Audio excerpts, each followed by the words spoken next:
Hello students and welcome back to the Iron Kingdom's lore with me, Professor Gaster. Today is the day that a lot of folks have been waiting for with our character Warjacks of Khador. And today we'll be discussing all of them, but we're going to start off with the two that actually have a Mark IV rendition. So that being Beast 09 and Black Ivan. So we will discuss those guys first, and then we will go into the lore of the rest of them. Also, another thank you to Privateer Press for letting us read their phenomenal lore. And if you'd be so kind, please like, subscribe, and comment. Let us know if you would like to hear about any other Warjacks, War Beasts, or histories. We will be discussing the Infernal storyline here in the very near future, along with the elves as well. So wait for those videos. They will be coming out hopefully soon. Alrighty, first we'll be starting with Beast 09, which is Sorscha Kratikhov's personal Warjack. Initial service date, 600 AR, although I think it became Sorscha's in 605 AR. His height, 12 feet, weight, 9.75 tons, fuel load, 970 pounds, general use, 6 hours, combat use, 75 minutes, makes him a little bit longer lasting than some of the other constructs of his particular type. When it breaks through the trees with the splintered crack of exploding timber, its prey already knows a monster approaches. This is a hulking juggernaut called Beast 09. Its very posture conveys animal menace. The jack becomes docile only when Sorscha Kratikov calls it to her side, and in battle it seeks her approval. Beast was assembled by the Rignavina complex in 600 AR. It was shipped south by rail in one of the several supply depots. Like countless others of its design, it was soon assigned to Commander Kratikov. In her pragmatic fashion, Sorscha gave the Warjack an identifying number, based on the order of allocation to her command. It still bears the 09 designation, even though it has long outlasted those that came before it. Sorscha found the beast to be a tenacious fighter, and has kept it on the front lines through the years. The intense crucible of constant warfare has tested the Warjack to its limits and allowed it to develop certain fighting instincts. More than the mere survivability sets the beast apart. It possesses a battle cunning that makes it seem alive, and beast will sometimes act on its own initiative rather than rely solely on its orders of its master. During the war in Lael, for example, while Sorscha was fighting outside besieged Marwan, the commander found herself driven into the ravine by a Signaran counteroffensive. Cut off from the bulk of her command, she had sent beasts to refuel and resupply, but it had lingered nearby against her directive, perhaps having spotted the smoke of approaching enemies. Despite its low fuel, the Warjack rejoined Sorscha just as she was engaged. Sorscha used its sudden arrival to turn the tide of battle, keenly aware of its nearly exhausted fuel supply and her very limited time. With its last bit of steam, the jack charged forward to intercept the enemy, sweeping its axe in wide arcs. Sorscha saw the will of the defender crumble and fail just as the beast ran itself dry. Unaware that the jack was spent, the enemy fled the field. The nascent bond between the two deepened in the battles that followed. The Warjack has picked up the Warcaster's inherent ruthlessness after their long association, and seems to take pleasure in each kill. Blows striking its armor plates only encourage its destructive frenzy. Commander Kratikov has found these qualities a particular boon in battles where she has numerical disadvantages. Beast has always evened the odds. To maximize the machine's full potential, Sorscha requisitioned an extensive overhaul of its armaments and engine design after Empress declared the conquest on Lael complete. Outfitted with a massive engine and boiler similar to those utilized by the Kodiaks and an improved axe called Icebreaker, Beast stands ever ready to fight alongside its master. For her part, after years of relying on the machine, the normally unsentimental Sorscha speaks of it with genuine fondness. Which is weird, because Sorscha doesn't really speak on anything with genuine fondness. Well, yeah, at least not openly. She's kind of, well, icy as we've discussed in previous classes. Now, she really did add a lot of herself in this as well. Not only does she have a Warjack that's very protective of her, it's also hyper aggressive, so if anybody tries to, engage it, it will be gladly engaging it right back off cue, whether she gives it the order or not. Also, this thing has some kind of enjoyment for killing warriors and soldiers, which is kind of disturbing. I'm not sure where you picked that up from. And not only that, her giving him the upgrade of an ice axe makes it very similar to when she's on the field as well, swinging her freaking ice hammer, which, you know, between the two, I don't want to be hit by either, so that's how it goes. And he has the ability to clock multiple targets at the same time, because instead of him just aiming, you know, axe to ground, he spreads it out like a thresher, like you'd be chopping down grain. Very disturbing, very useful jack, and he's a much bigger than a normal juggernaut would be, which, of course, with character jacks is a very normal thing, because all the warcasters that have a personal jack usually put a little bit more embellishment on them. Alright, well, let's see the Mark 3 to Mark 4 changes for Beast 09. Alrighty, looks like his speed's still the same, his mat's still an 8, his defense is still 10, armor still 20. He has immunity to cold now, which is really nice, which actually makes sense if he's going to be around Sorscha. He still has his shield guard for Sorscha as well. Still is hyper aggressive, so anytime anybody attacks him, he will make a full advance towards that model. He still is murderous, which means he still enjoys killing warrior models. And of course, his weapons, he's still running a POW 19 on that weapon with his 2-inch reach, as well as having critical freeze and thresher, which, you know, clocks everybody in his melee range, which in Mark 4 makes that even more dangerous because there's no front arc, so he's literally spinning around like a top. And at a power 19 and mat 8, that is the most dangerous top that you've ever seen on the field up to that point. Alright, let's move on. Alrighty, the next Warjack is the favored Warjack of Commander Harkovich, the Iron Wolf, the Warjack Black Ivan. Initial service date, he was created in 596 AR. I guess he became Black Ivan in 605 AR. His initial height, 11 feet, 7 inches. Weight, 9.6 tons. Fuel load, 845 pounds. General use, 4 hours. Combat use, 55 minutes. His armaments include a bear claw and a standard bombard cannon. A lumbering coal-black engine of destruction, the Warjack called Black Ivan is a peerless instrument of war. The machine strides the battlefield with the awareness and responsive reflexes of a living thing, sidestepping incoming fire while unleashing its own devastating barrages. Once it's in striking range, Black Ivan barrels into the enemy, knocking aside anything in its path and shredding both flesh and steel with savage furiosity. It has learned how to scan the battlefield and gauge the shifting tides of war, sensing where to shatter opposing lines or shore up friendly ones. Black Ivan is the most prized companion of Commander Harkovich, a warcaster renowned for his tactical ingenuity and resourcefulness in the field. Having fought countless battles alongside Harkovich, Black Ivan has become adept at anticipating its master's will and executing his wishes with brutal efficiency, allowing the warcaster to concentrate on commanding his other forces. A further mark of their close connection is the calming effect Harkovich's presence exerts on the belligerent Warjack, which greatly increases the natural accuracy in battle. Together, Harkovich and Black Ivan have defended the Empire's holdings against a slew of different enemies. The Warjack has scored victories against the Jacks of the Northern Crusade, hacked through the bodies of Crixian infiltrators, and even knocked a Signaran Lord General off his horse.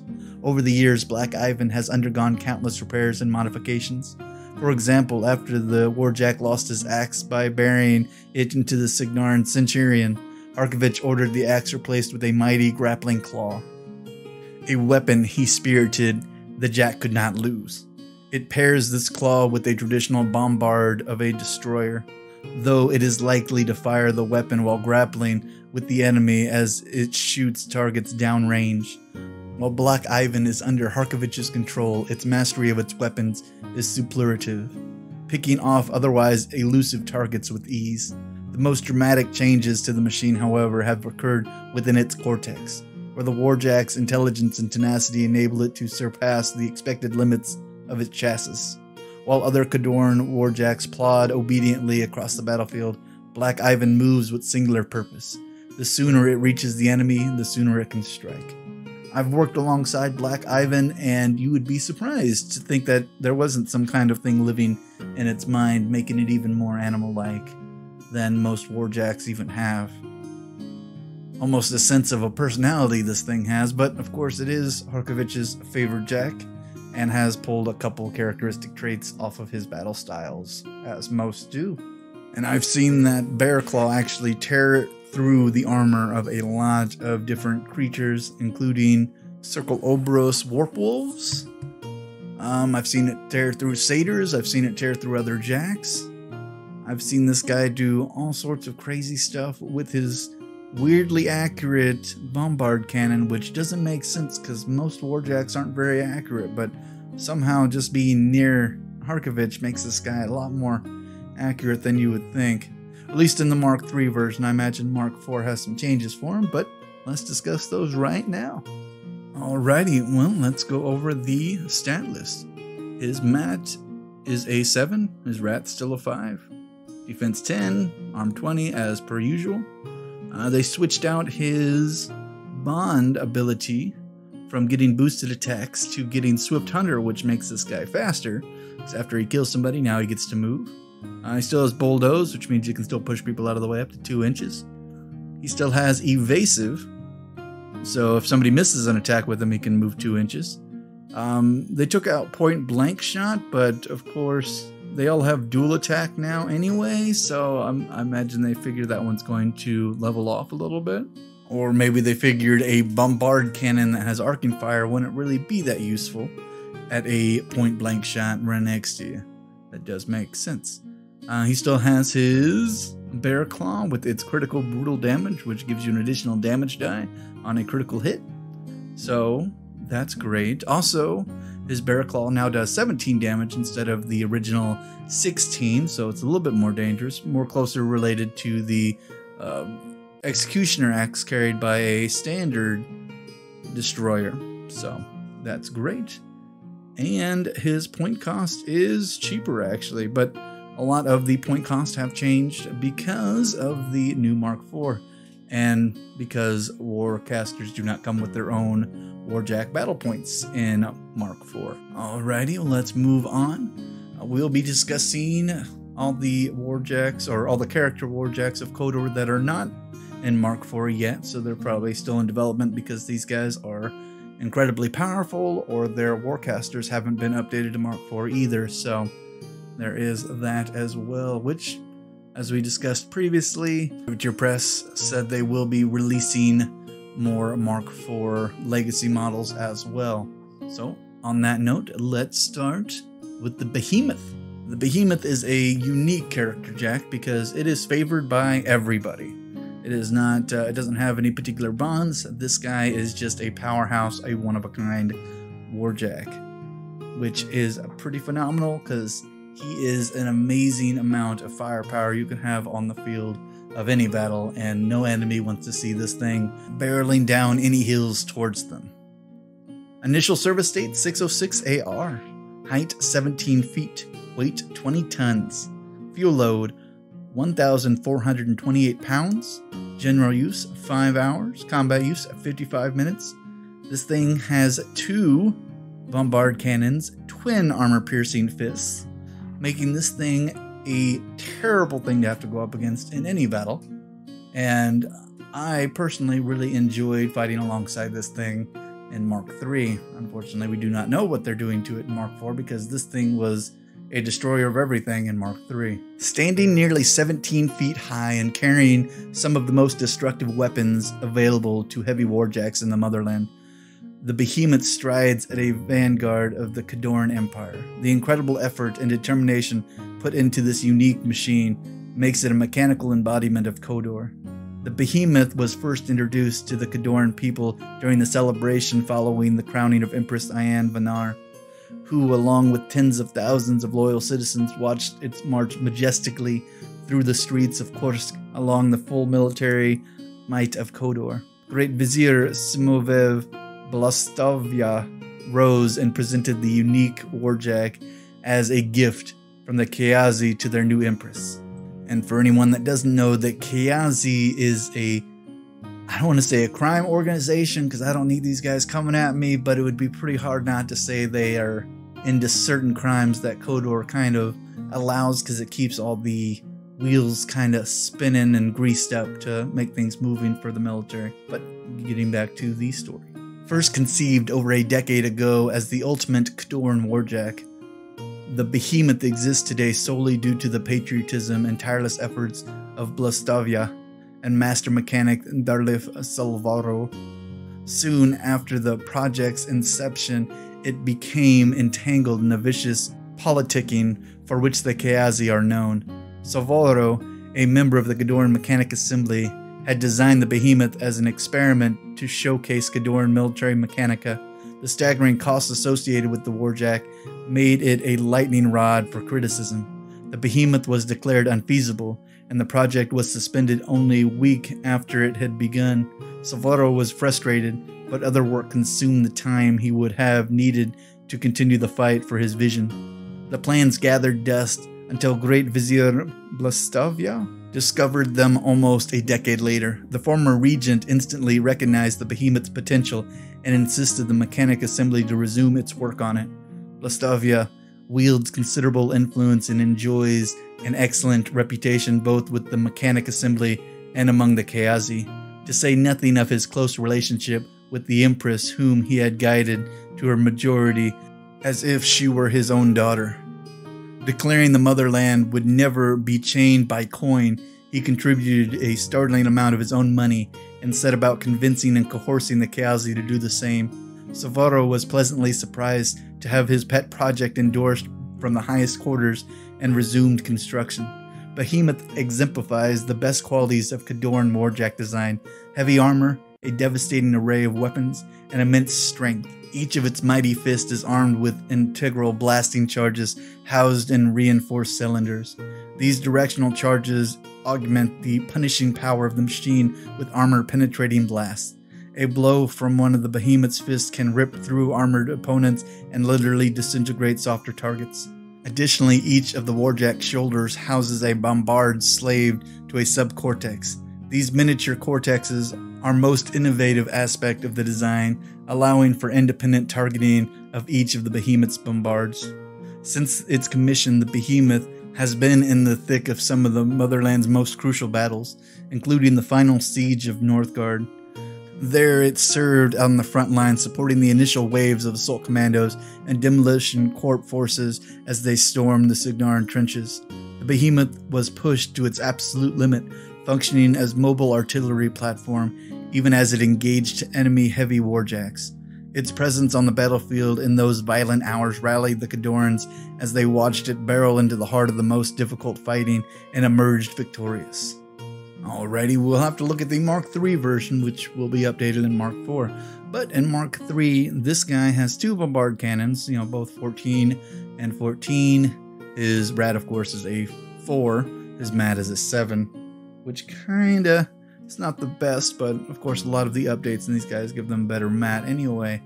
One of the most interesting things on this guy is his subcortex, which actually gives him powerful attacks, so he can spend one focus point to boost all attack and damage rolls for an attack.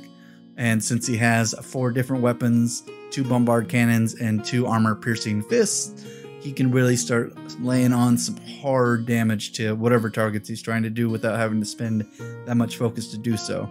Also, his armor-piercing fists are a power plus strength of a 12, which doesn't seem that high until you realize that armor piercing halves the armor stat of whatever it's hitting. So if something has like an arm stat of 18 to 20, it now drops it down to a 9 or 10, giving this guy a +2, +3 doing damage to this thing with a powerful attack. So everything's boosted. Yeah, this thing is pretty terrifying, both in melee and ranged. And yeah, this is the creme de la creme, probably one of the most expensive heavy warjacks that Khador has to offer. I can't wait to see what's on the Mark IV of this guy in further updates.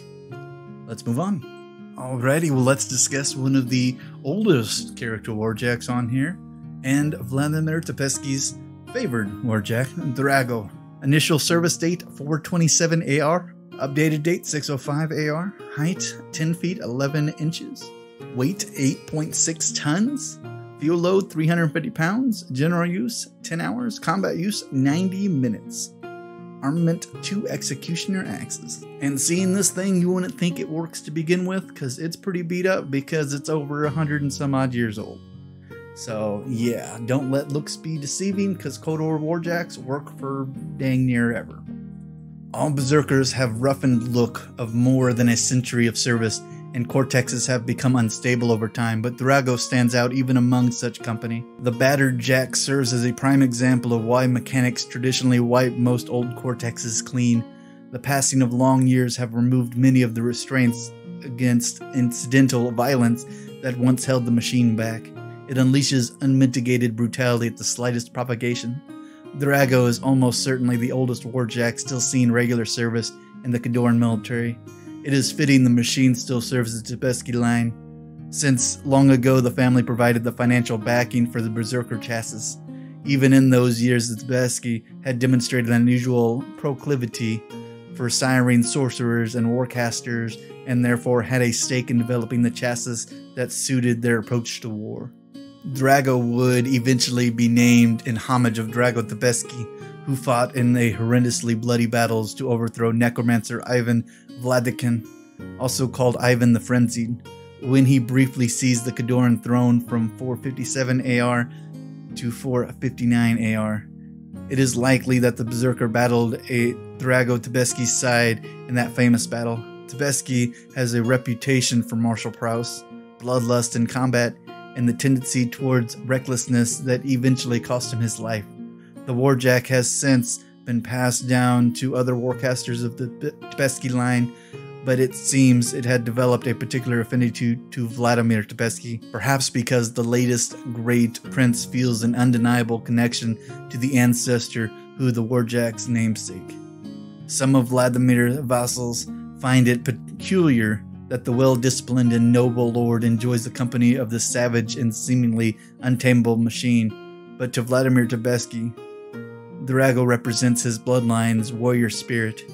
Even when it has been severely damaged, Drago demonstrates tenacity, resilience, and a refusal to give up the fight. It will crawl towards the opponent even if its legs lie shattered beneath it. When let loose upon the enemy, the machine seems fueled by bloodlust, almost reveling in each death like a demon of folklore.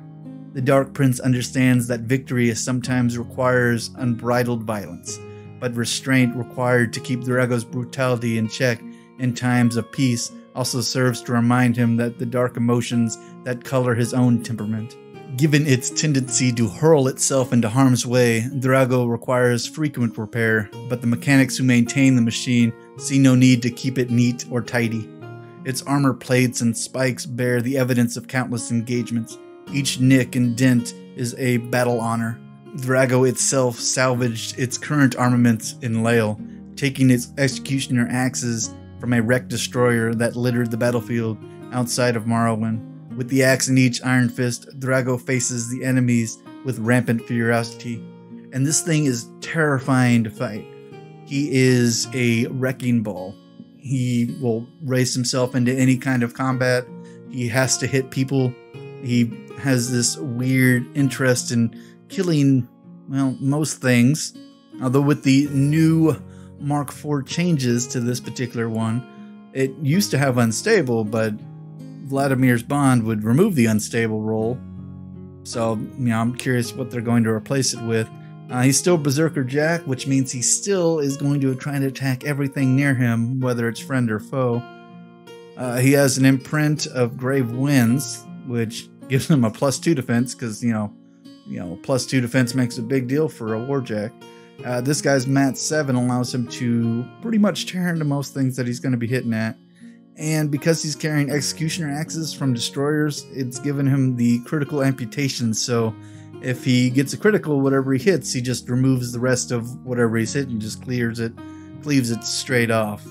Yeah, he's pretty disturbing, and with the poltergeist ability, if somebody misses an attack, they start going away, because I guess he gives them some kind of look, which if a Warjack can give you a look that makes you want to back up from it, that's kind of terrifying. But he has had 200 years to kind of, get that thing right. Very disturbing. Fun to be on his side, but not fun to be near him while he's doing his work. Ugh. Alright, moving on. Alright, I'm trying to move on to the favored Jack. of the Butcher, which, for everybody that remembers the Butcher, him having a favorite jack is even more disturbing.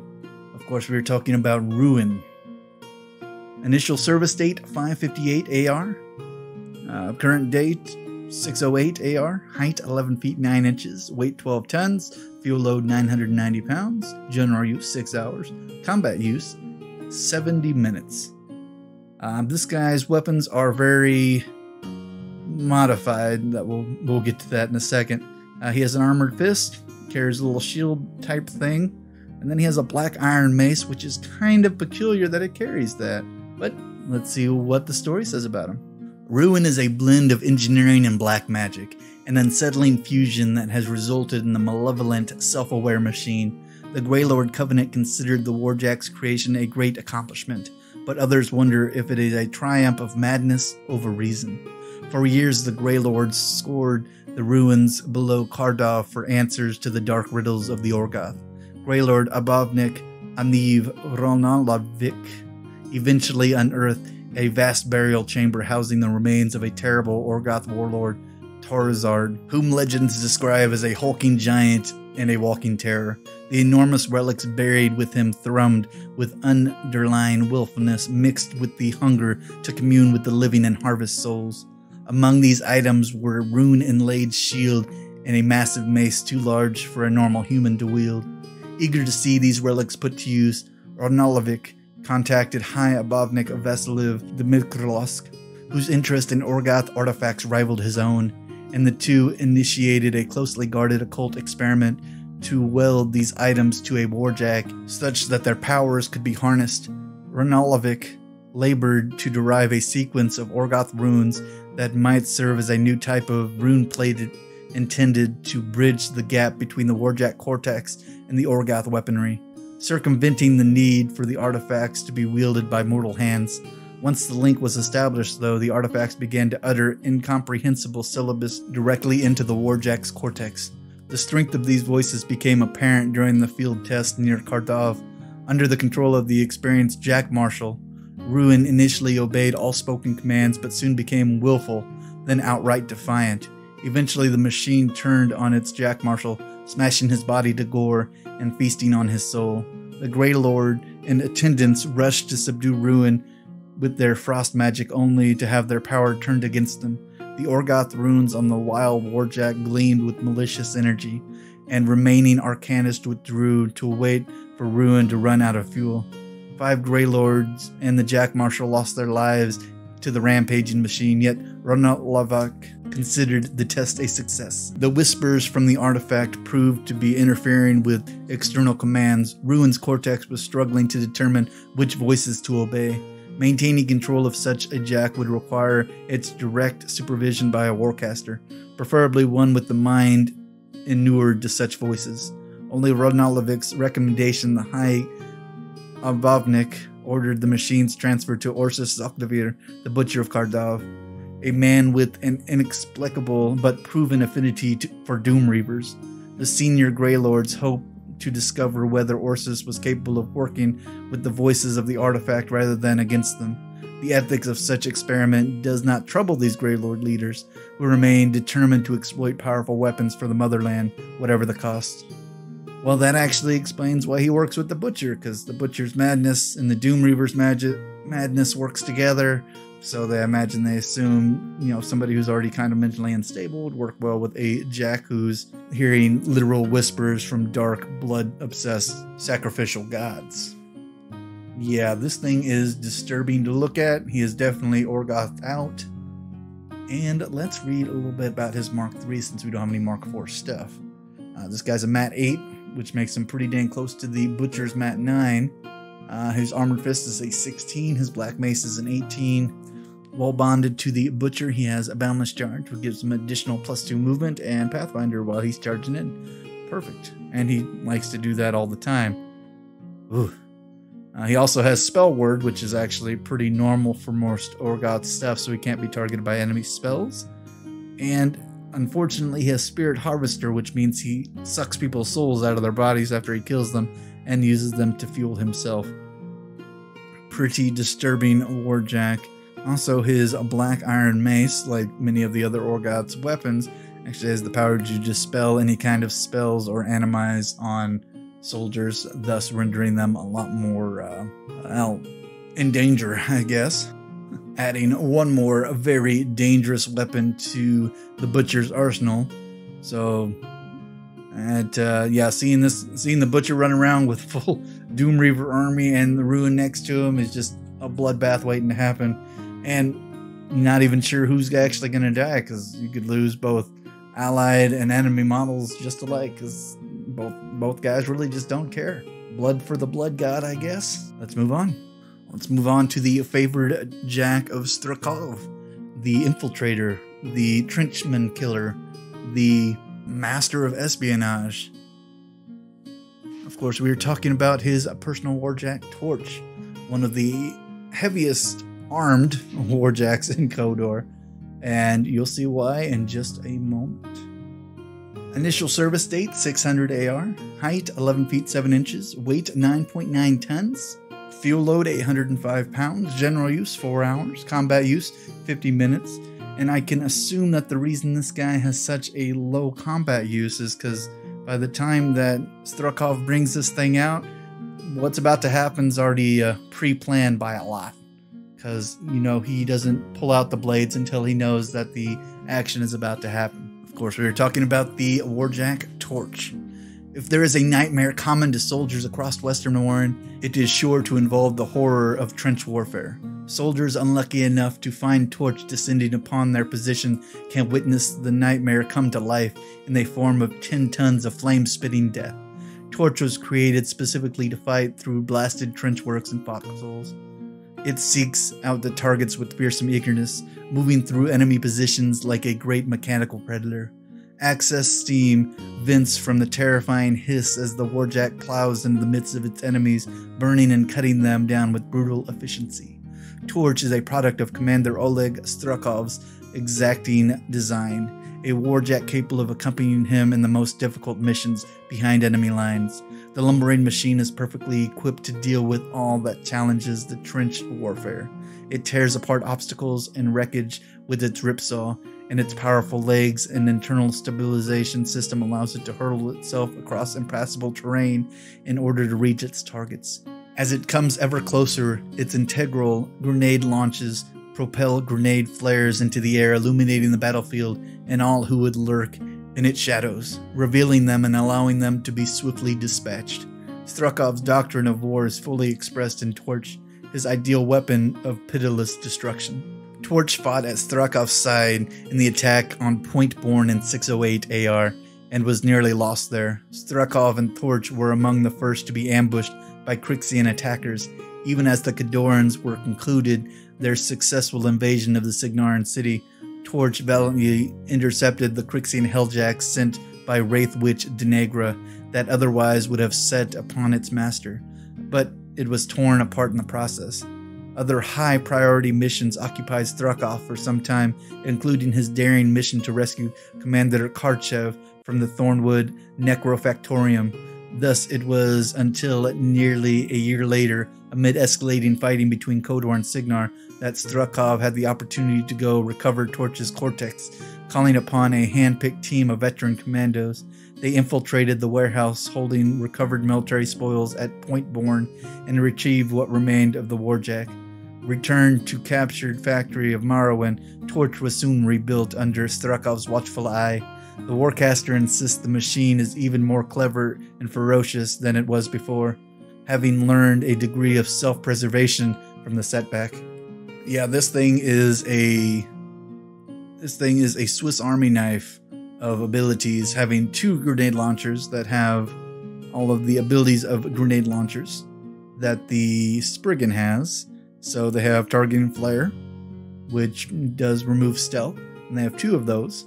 They also are power 10 in AoE 3 and Mark 3, of course. And then, of course, he has his flamethrower, which anybody that has a flamethrower is kind of just awful in general, because catching people on fire with that is, well, disturbing. And he has a spiked fist, so that does some crazy damage, and he has a ripsaw. And Mark 4, this thing is going to be crazy deadly because they all have dual attack now in Mark 4, which is, you know, super scary. Also, a little piece of fun fact, when he went to go get Karchev, who was being interrogated by the Crixians who were trying to infiltrate, you know, Karchev's mind, they couldn't even get in. Because Karchev the Terrible is so full of hate and malice towards anybody who's the enemy of Khador that he keeps undead out, which is kind of remarkable. Congratulations, Karchev. You are a terrifyingly mad person.